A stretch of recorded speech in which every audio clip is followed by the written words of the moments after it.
Hey guys, welcome to e school and college. आज हम जा रहे हैं पहली वीडियो अपनी शूट करने के लिए इस सीरीज़ का, जिसमें हमने बात किया था कि अवेयरनेस के रिगार्डिंग और करियर काउंसलिंग के लिए और थोड़ी आपके नॉलेज बढ़ाने के लिए अलग अलग कोर्सेज़ करते हुए लोगों के साथ हम जाएंगे और उनके एक्सपीरियंसेस शेयर करेंगे ताकि हम लोग थोड़े अवेयर हो सकें। तो पहली वीडियो हम लोग शूट करेंगे मोहम्मद फैज़ान तौहीद के साथ, जिन्होंने अपनी स्कूलिंग जामिया मिलिया इस्लामिया से की है। उसके बाद उन्होंने एमिटी यूनिवर्सिटी से अपनी BJMC कोर्स कंप्लीट किया, bachelor of journalism and mass communications. उसके बाद अपनी आगे की पढ़ाई यानी कि पोस्ट ग्रेजुएशन उन्होंने AJKMC जामिया मिलिया इस्लामिया से ही किया। और हमने देखा भी था उनका काफ़ी पोर्टफोलियोज़ वगैरह और काफ़ी कुछ जैसे कि एक्स्ट्रा करिकुलर एक्टिविटीज़ में भी वो काफ़ी एक्टिव होते हैं और साथ में बहुत जनरस, हेल्पिंग और डाउन टू अर्थ नेचर है उनका और लोगों को हेल्प करना। ठीक है, तो चलिए आज मिलते हैं वहाँ उनके घर पर और आगे की वीडियो वहीं शूट करते हैं। Thank you so much.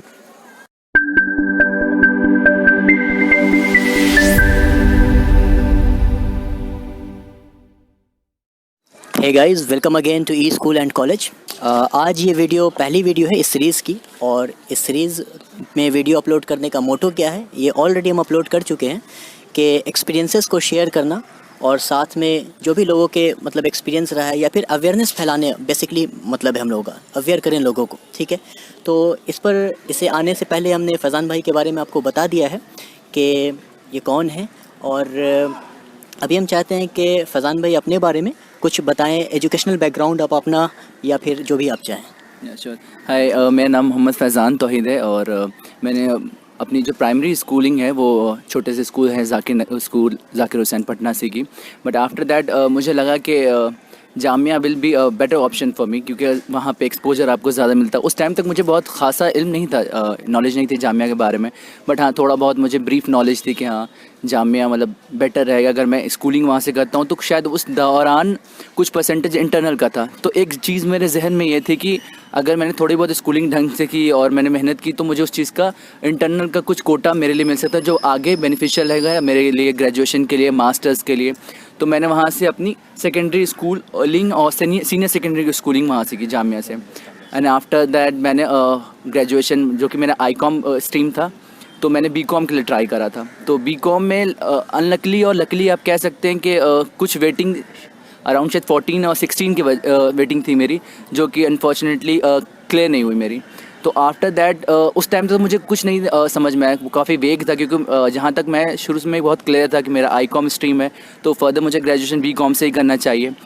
तो जब BCom में नहीं हुआ तो मेरे पास खासा कोई ऑप्शन था नहीं। मैंने बहुत ज़्यादा फॉर्म नहीं डाले थे बाकी मेरे कुछ फ्रेंड्स की तरह।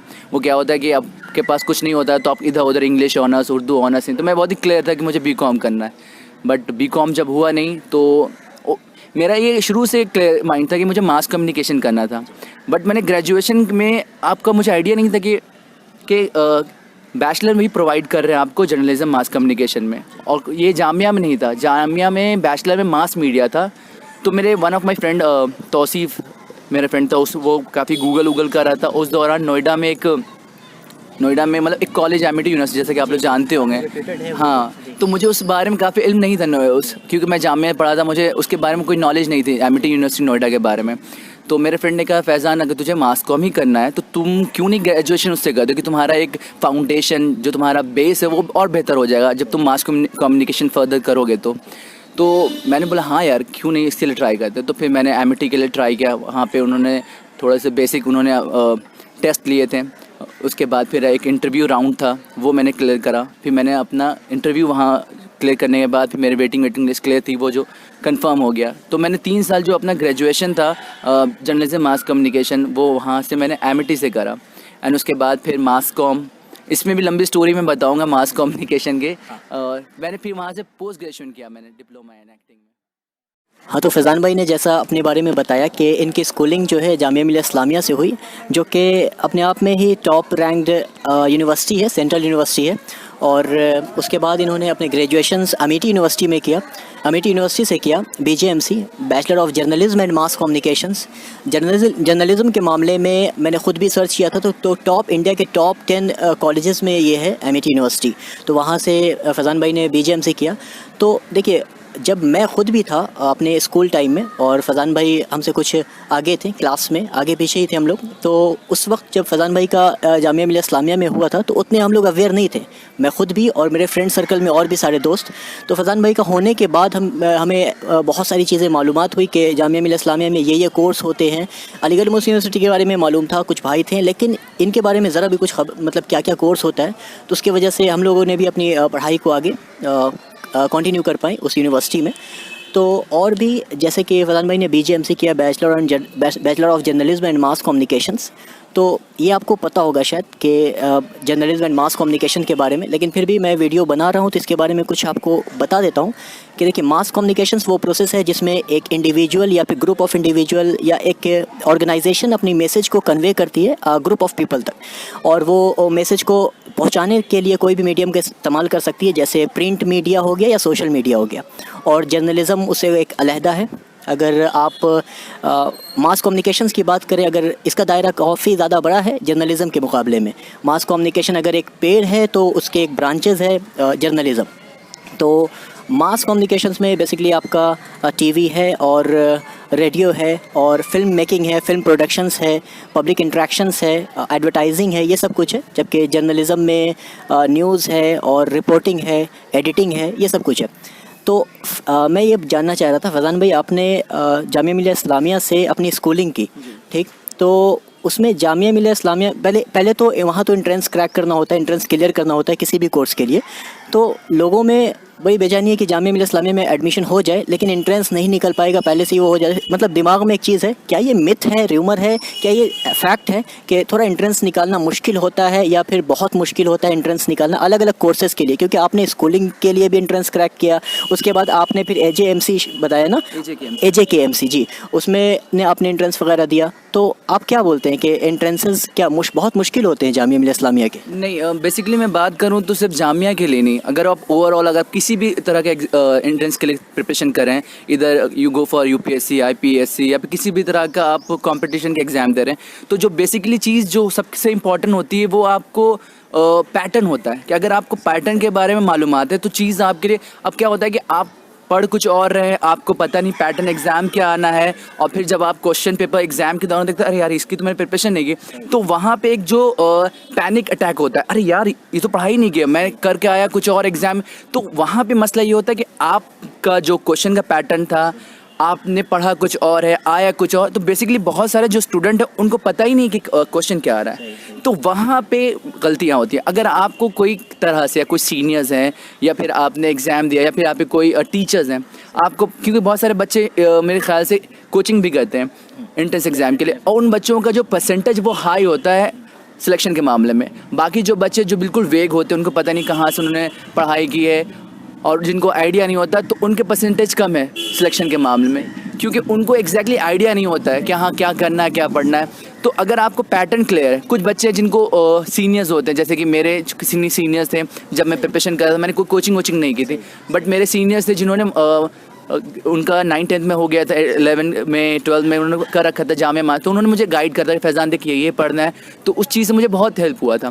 तो मैंने खुद से प्रिपरेशन की थी और मुझे पता था कि हाँ मुझे क्या पढ़ना है, तो उससे चीज़ें आसान हो जाती है आपके लिए। तो बेसिकली आपको अगर पैटर्न पता है, किस वे में आपको प्रिपरेशन करनी है, किस डायरेक्शन में आपको कितना टाइम मैनेज करना है, क्या पढ़ाई करनी है, अगर ये चीज़ क्लियर है तो मेरे ख्याल से कोई भी ऐसा कॉम्पिटिशन नहीं है जो आप क्रैक ना कर सकें। हाँ, तो ओवरऑल बातों का कंक्लूजन ये है कि आपको प्रॉपर गाइडेंस की ज़रूरत है। अगर प्रॉपर गाइडेंस आपको मिल रहा है किसी भी के थ्रू हो, कोचिंग के या सीनियर्स के थ्रू हो, तो आप क्रैक कर सकते हो। सिर्फ जामिया नहीं या किसी भी यूनिवर्सिटी का आपको क्रैक करना हो एंट्रेंसेस वगैरह। तो जैसे कि हम लोग अपना एंट्रेंस कर रहे थे डिप्लोमा का, तो फज़ान भाई ने बताया था कि कुछ क्वेश्चंस कर लो 8 साल का, 5 साल का, तो हम लोगों ने भी क्वेश्चन किया और बहुत लिटरली बहुत हेल्प मिली। जब एग्जामिनेशन सेंटर पर बैठे थे तब मुझे मालूम हो रहा था कि जिस तरह बताया गया उसी तरह के क्वेश्चंस कर लीजिए, या फिर जामिया के अलग अलग डिफरेंट कोर्स कर रहे हैं तो उनके सीनियर्स से पूछें कि क्या किस गाइड से आता है। बहुत कुछ कोर्सेज़ है जिसके लिए जामिया अपनी शफीक गाइड है, कॉन्सेप्टम है, तो उससे क्वेश्चन पूछा जाता है। तो प्रॉपर गाइडेंस की ज़रूरत होती है, आपको एक स्ट्रैटेजी बनानी पड़ती है अलग अलग एंट्रेंस के लिए। कम वक्त में आप क्रैक कर सकते हो, ये नहीं कि आपको साल भर चाहिए, या कुछ लोग तो 1 महीने में, 1 महीने से कम में, अलग अलग बहुत सारे केसेस ऐसे हैं। बहरहाल, तो फिर फज़ान भाई ने MIT से बीजेएमसी किया, bachelor of journalism and mass communication. तो फैज़ान भाई जैसे कि बीजेएमसी हमने सुना था, वो भी आपसे ही सुना पहली बार कि बीजेएमसी है, तो फुल फॉर्म नहीं पता था। फिर हमने जानने की कोशिश की तो आपने बताया कि bachelor of journalism and mass communications. तो दिमाग में जैसे है जर्नलिज्म एंड मास कम्युनिकेशन, और कई सारे लोगों को भी आता है, लेकिन अब तो क्लियर है, सब कुछ नॉलेज है। लेकिन जहाँ bachelor of journalism mass communications ये वर्ड आते हैं तो लोगों का दिमाग जाता है कि अच्छा हीरो, एक्टर, एक्ट्रेसेस, मतलब इस फील्ड में जाना है, फिल्म इंडस्ट्री में बॉलीवुड टाइप कुछ है। और अगर हम बात करें कि कंपैरेटिवली बात करें, जैसे अभी जो कोर्स बहुत ज़्यादा लोग कर रहे हैं, अपने बच्चों को जो भेजते हैं इंजीनियरिंग और मेडिकल में, तो इसमें बहुत भीड़ है कंपैरेटिवली बीजेएमसीस और अलग अलग कोर्सेज़ के। तो क्या वजह है कि अवेयर नहीं है लोग? और कई बार हमने देखा है कि लोग अवेयर भी हैं, जो लोग जानते भी हैं, तो वो इस सेंस में जान रहे हैं कि अच्छा बीजेएमसी है तो एक आपका बेटा बीजेएमसी कर रहा है, अच्छा मतलब आपका बेटा जो हीरो वीरो बनने वाला है, हीरो के लाइन में जाने वाला है, बस ये जानते हैं। तो इस सेंस में जानते हैं या फिर नहीं जानते, ठीक है। तो क्या बीजेएमसी कहने का मतलब ऐसा है कि हमें बॉलीवुड और एक्ट्रेसेस की तरफ जाना, या फिर अगर हमारी पर्सनालिटी वैसी है हीरो टाइप या कुछ भी हाइट वाइट अच्छी है अल्हम्दुलिल्लाह, तो ही आप इस कोर्स में जा सकते हैं? कि अगर आपके पास पर्सनालिटी नहीं है या फिजिकल पर्सनालिटी, फिजिकल अपीयरेंस वैसा कुछ नहीं है, तो क्या आप ये कोर्स नहीं कर सकते? इस कोर्स में और क्या क्या अपॉर्चुनिटीज़, एक्सपोजर क्या क्या है? देखिए सबसे पहले मैं आपको वो मिथ क्लियर करना चाहूँ, जैसा कि आप उसके बारे में बात कर रहे हैं कि अगर जर्नलिज्म कर रहे हैं तो इवन जब मैं जर्नलिज्म मास कम्युनिकेशन कर रहा था उस दौरान बहुत लोगों का मिथ ये भी था, अच्छा आपका बेटा शायद एक्टर बनना चाह रहा है, ठीक ठाक लुक हो, हाइट वाइट। तो मुझे लगता है ये शायद, जहाँ ये मेरा खुद का पर्सनल कह सकते हैं व्यू है, मे भी शायद मैं गलत हूँ, कि ये डाउट मुझे लगता है ये कहाँ से आया। मुझे जहाँ तक लगता है इसका रूट्स कहाँ से, मुझे याद है कि मास कम्युनिकेशन मैंने बहुत पहले सुना था, तो मुझे याद है कि शाहरुख खान ने किया था मास कम्युनिकेशन, जामिया मिलिया इस्लामिया, इसी के लिए भी बहुत फेमस। हमारे सीनियर है AJKM सियासी, उन्होंने उस दौरान किया था। हाँ, उन्होंने अपना लास्ट एग्जाम नहीं दिया था, बट आज भी वो अपना अल्मा मैटर जामिया बताते हैं। तो उन्होंने उस दौरान अराउंड आज से 20 साल पहले, कुछ समथिंग 20-25 साल पहले उन्होंने मास कम्युनिकेशन किया था। तो उन्होंने मास कम्युनिकेशन करा एंड उसके बाद फिर उन्होंने उस लाइन को छोड़ते हुए एक्टिंग पे चले आए, और वो हर जगह जिक्र भी करते हैं, तस्करा भी करते हैं, मतलब कि हाँ उन्होंने अपनी जो अल्मा मैटर उनका मास्टर्स है उन्होंने जामिया मिलिया इस्लामिया से मास कम्युनिकेशन से करा। तो मुझे लगता है लोगों का परसेप्शन वहाँ से बना है, क्योंकि शाहरुख खान उस टाइम जैसे कि हमारे सामने बहुत ज़्यादा एक्सपोजर नहीं था, एक ही चैनल हुआ करता था दूरदर्शन, जहाँ तक हमें याद है, और हमें ये पता शाहरुख खान एक्टर उस दौरान 90s में जो, तो लोगों को ये लगा कि अच्छा इसने ये पढ़ाई की है मास्टर कम्युनिकेशन, उसके बाद इसने टेलीविज़न ज्वाइन करा एंड उसके बाद ये एक्टर बन गया। तो मुझे लगता है ये जो मिथ है, जो धारणा चली आ रही है, ये वहाँ से मेरे ख्याल से कि शाहरुख खान उन्हें, क्योंकि उस दौरान तक लोग मेरे ख्याल से मास कम्युनिकेशन कोर्स के बारे में बहुत ज़्यादा जानते नहीं थे, तो उनको ये लगा कि अच्छा आपका बेटा मास कम्युनिकेशन कर रहा है तो he will definitely become an actor और समथिंग एल्स, तो वैसा वाला था। तो ये पहले मैं क्लियर कर दूँ, ऐसा कुछ नहीं। मास कम्युनिकेशन एक बहुत वास्ट फील्ड है बेसिकली, जो कि इसके नाम से ही क्लियर होता है। जैसे कि मास कम्युनिकेशन, मास जैसे कि एक बहुत ही लार्ज नंबर ऑफ पीपल को आपको कम्युनिकेट करना, और हमें पता है कम्युनिकेट का ज़रिया क्या हो सकता है।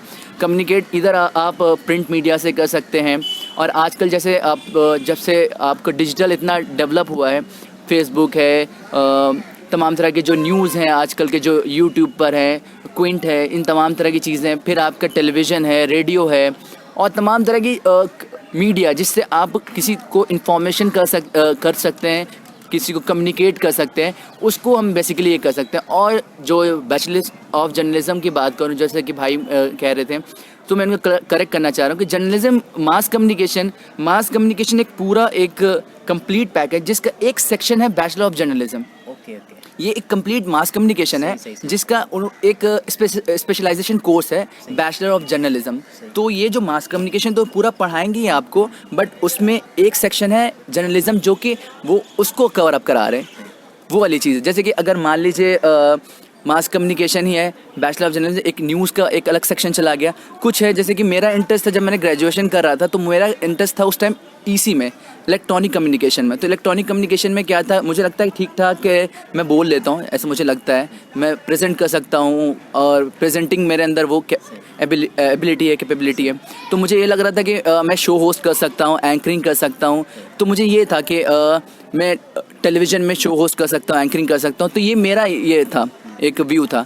और बाकी उसके अलावा आप रेडियो में जा सकते हैं। मेरे बहुत सारे फ्रेंड्स जिन्होंने मास कम्युनिकेशन जामिया से किया, आज कोई जी में काम कर रहा है, कोई ABP में काम कर रहा है, कोई आज तक में काम कर रहा है, कोई रेडियो मिर्ची में है, कोई बहुत सारे। और ये नहीं सिर्फ आप मीडिया में, बहुत सारे ऐसे फर्म्स हैं जहाँ पे भी मास कम्युनिकेशन के स्टूडेंट की ज़रूरत पड़ती है।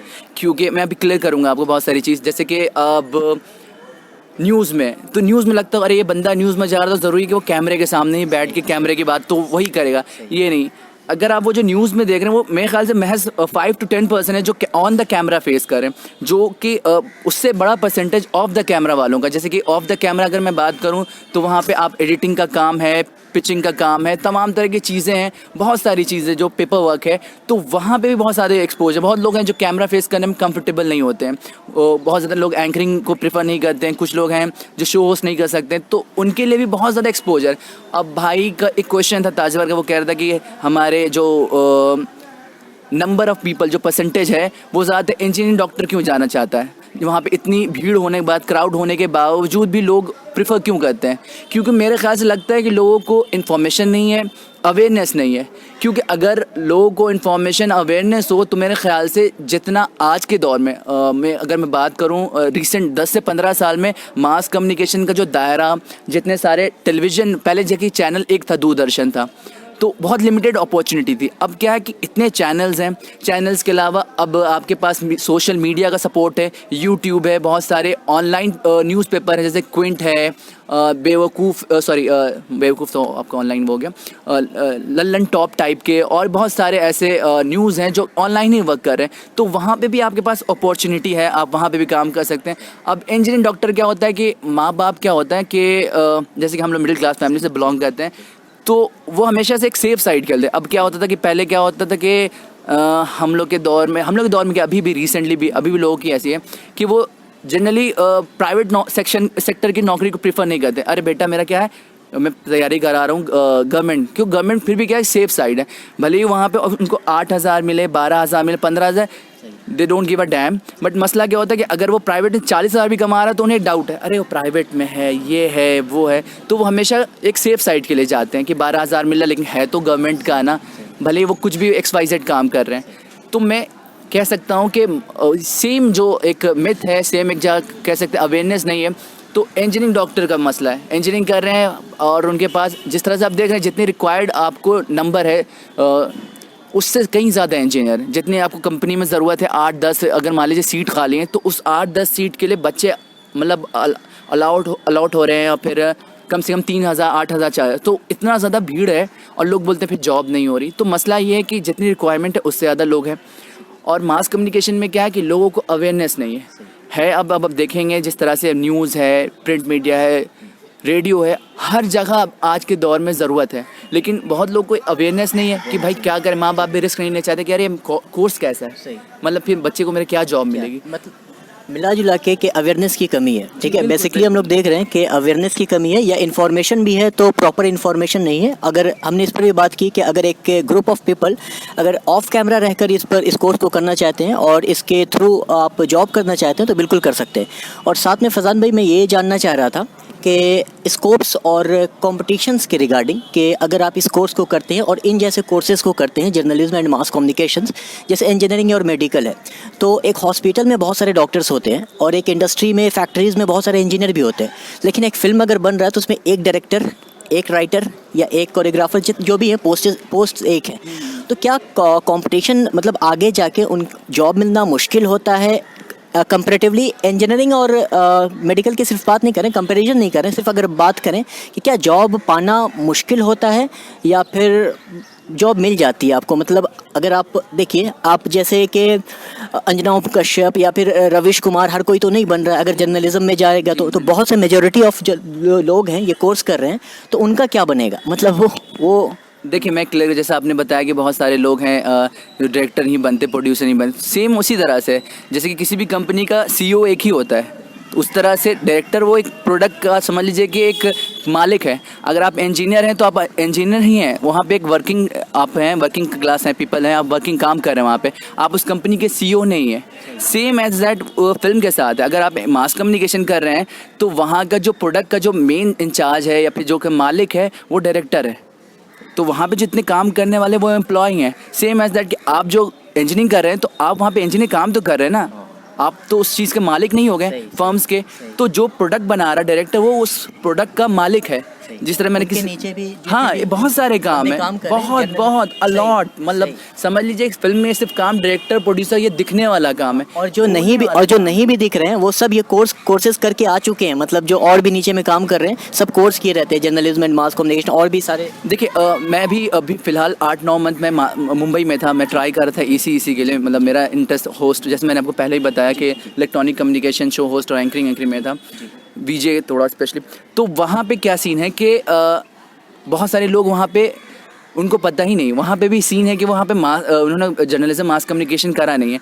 वो क्या कहते हैं कि एक तरह से चला आता है कि उनका लेगेसी चला आता है कि उनके बाप दादाओं ने वो काम करा फिल्म में 20 साल से 30 साल तक, हाँ तो मेरा बेटा, तो वो काम तो कर रहे हैं लेकिन उनको काम है सिर्फ काम का एक्सपीरियंस है, उनको पढ़ाई का एक्सपीरियंस नहीं है। लेकिन कुछ बच्चे जो मास कम्युनिकेशन करके वहाँ पर जाते हैं ना, तो जो वहाँ पे मौजूद जिनको 15 साल 10 साल में उन्होंने एक्सपीरियंस हासिल किया कि हाँ क्या कैमरे का लाइटिंग होना चाहिए, क्या कैमरे का एंगल होना चाहिए, क्या कैमरे का डायरेक्शन होना चाहिए, कितने डिग्री पे रखना चाहिए, बहुत सारी जो बेसिक बारीकी चीज़ जो होती है, माइन्यूट चीज़ें, वो उनको तब पता चलती है जब वो 20 साल 15 साल। और एक कोई बंदा एग्जैक्टली जैसे कि एक काटने वाला है, उसको काट रहा तो उसको 15 साल उसको काटने का तरीका, लेकिन किसने किसी पढ़ाई की कि कितने एंगल पे काटूँ मैं किस चीज़ को, कितना उसका पेस रहेगा, मतलब धार रहेगी तो कितने कम सेकंड में टाइम पे कटेगा। तो वही चीज़ होता है कि जब आप मास कम्युनिकेशन करके जाते हैं तो बनिस्बत एज़ कम्पेरेटिवली जो 15 साल से 10 साल से वहाँ पे काम कर आपको उतना टाइम नहीं लगता, क्योंकि आपके पास जो थ्योरी नॉलेज है आपके पास पता है। 3 साल आपने जो पढ़ाई की आपको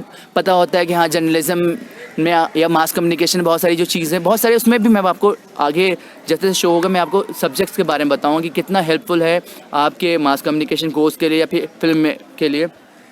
तो वो चीज़ होती है कि अब 3 साल का आपने ग्रेजुएशन करा तो जितनी आपको थ्योरी नॉलेज थी तो वो तो आपको मिल गई है।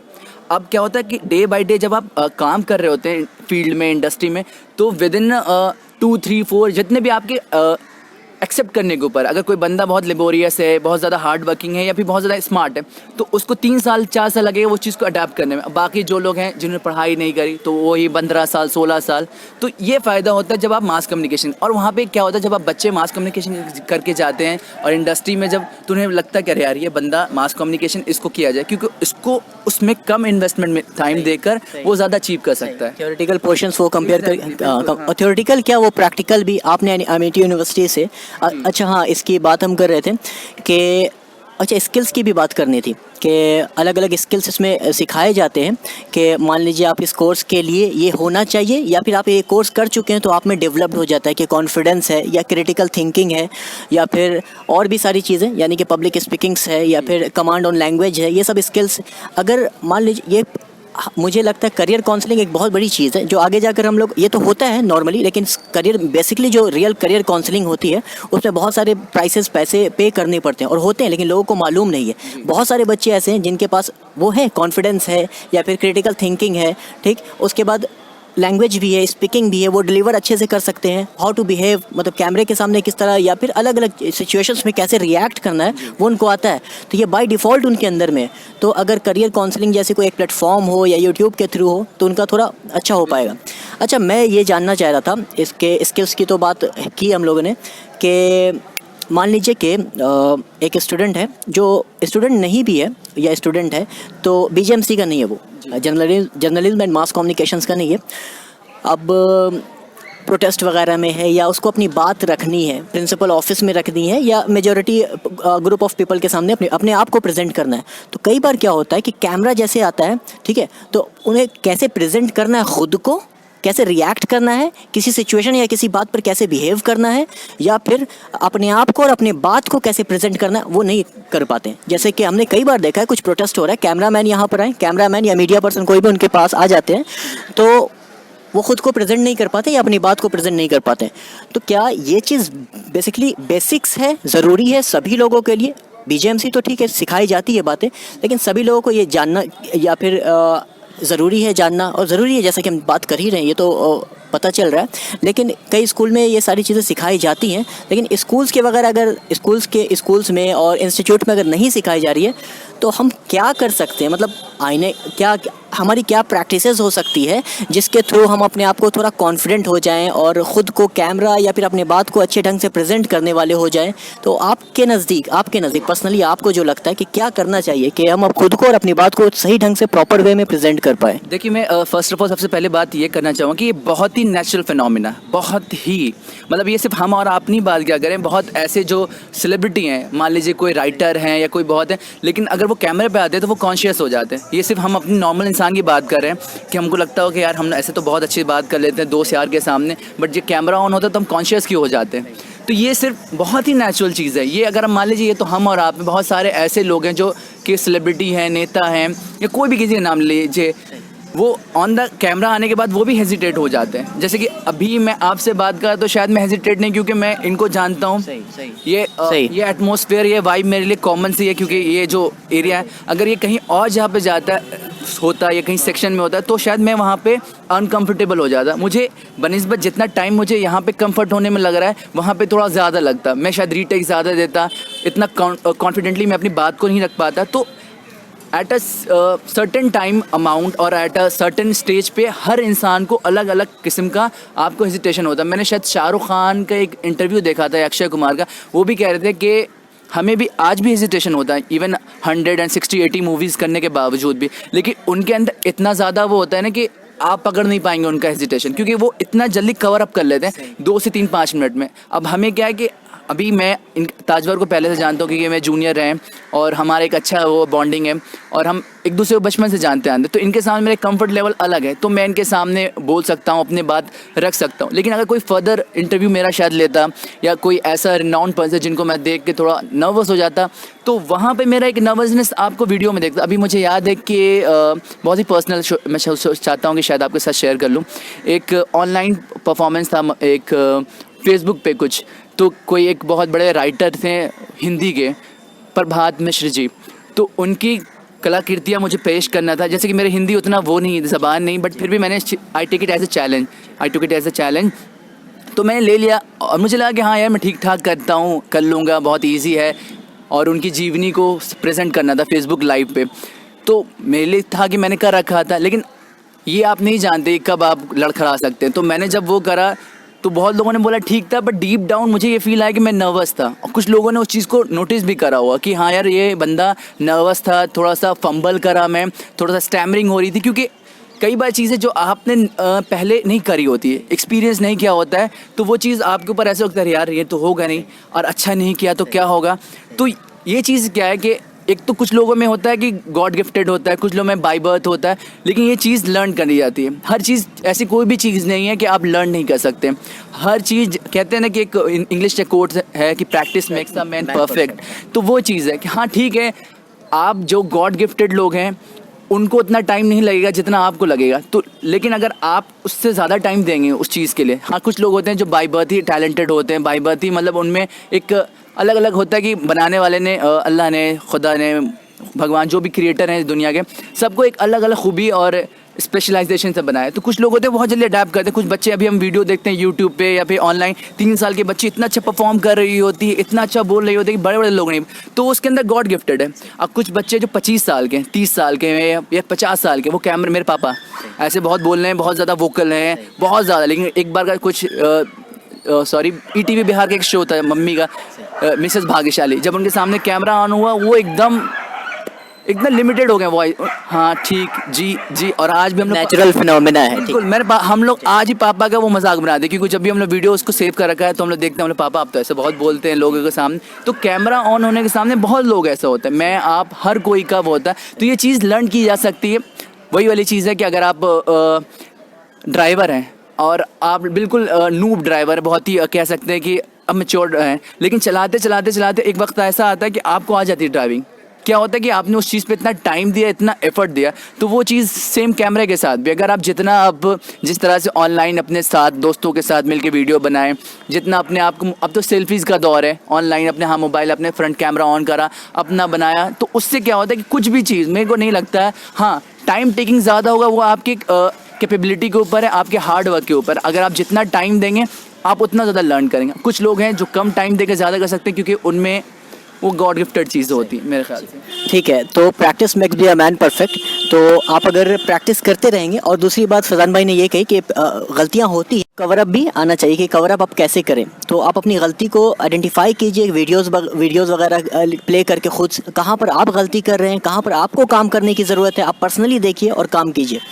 अच्छा फैज़ान भाई, मैं अभी ये कुछ 1-2 सवाल ये जानना चाहता हूँ कि, और हाँ, अगर आपका कुछ अपना पर्सनल क्वेश्चन रहा तो आप अपने कमेंट सेक्शन में या अबाउट सेक्शन में मेरा मेल आईडी है, आप सवाल पूछ सकते हैं इस कोर्स के रिगार्डिंग, BJMC के रिगार्डिंग। तो मैं कन्वे कर दूंगा फैज़ान भाई तक और वहाँ से जवाब मैं आपको भेज दूंगा। और बाकी कोई और भी बात रही तो मैं डायरेक्ट कुछ मैसेज वगैरह कुछ कॉन्टैक्ट दे सकता हूँ, आपके इंस्टाग्राम हैंडल या जो भी अगर आगे ज़रूरत पड़ी तो मैं ये कह रहा था कि आपने जो चीज़ अचीव किया है वो अपने आप में आपके लिए बहुत है। जैसे कि आपने तजुर्बा, एक्सपीरियंस जो अचीव किया है वो भी आपके लिए बहुत है, क्योंकि अब अपने आप तजुर्बे से 10 लोग को, 20 लोग को आप हेल्प कर सकते हैं जो कि सेम मिस्टेक आपने जो किया है, जो आप हार्डशिप से आप गुजरे हैं, जो टेंशन से आप गुजरे हैं, आपके जूनियर्स ना गुजरे। मुझे याद है कि बहुत सारे बच्चे डिस्टर्ब थे, मैं भी उस टाइम डिस्टर्ब था कि यार बुक्स कहाँ से लेनी है, क्या लेना है, ये महंगा पड़ेगा, कपड़े कहाँ से ख़रीदने हैं, ये करना है। तो हर इंसान का अलग अलग बजट होता है, बहुत लोगों का अलग पॉकेट होता है, अलाउ करता है नहीं। तो अगर आप लोगों को हेल्प कर सकते हैं कि हाँ यार देखो तुम ऐसा करो, तुम वहाँ से बेसिकली आपका ये एक्सपीरियंस जो है बहुत अनमोल है और लर्निंग प्रोसेस को आप कंटिन्यू रखें। बाकी एक कामयाब इंसान हर वक्त कामयाब रहता है, तो वो लेवल ऑफ थॉट है, मतलब स्टेट ऑफ माइंड है, ठीक है। तो माइंड की एक स्टेट है। तो चलिए अभी के लिए इतना ही, और बाकी फिर और भी अगर बात होगी तो और बात करेंगे फैज़ान भाई से। वक्त देने के लिए फैज़ान भाई बहुत बहुत शुक्रिया, thank you so much, you शुक्रिया।